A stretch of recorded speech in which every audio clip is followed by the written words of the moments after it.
you had visited the Central Valley of California a couple hundred years ago, you would have found over 4 million acres of wetlands. And today, if you visit the Central Valley, you'll find closer to 200,000 or 300,000 acres. In the last 200 years, we've lost more than 95% of our historic wetlands. And what remains today is in public land and then private land that's managed carefully for wildlife. That means essentially that those remaining lands is really important for migratory birds and other species that rely on these areas during migration. It's incredibly critical that we have enough habitat, enough food, and enough water on the landscape to support the millions of birds that come here each year. Grasslands is a large wetland block right in the middle of the Pacific Flyway that's basically a critical area for water birds that are migrating. There are millions of birds, waterfowl and shorebirds, that migrate through the Central Valley every year, coming down from parts of northern Canada, Alaska, and the Arctic.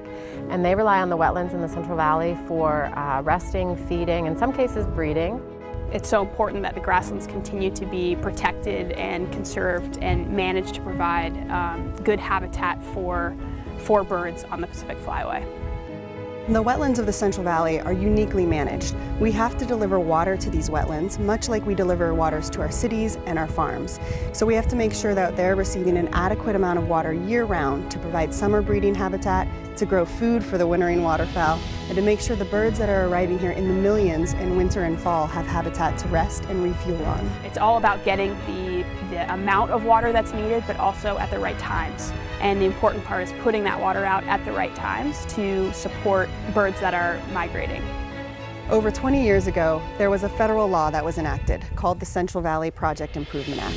And this law basically requires the federal government to deliver a set amount of water to these last remaining wetlands that we have in the Central Valley. Unfortunately, in the 20+ years since this law has been enacted, not once has the water been delivered to all of the refuges and wildlife areas that have been promised under this act.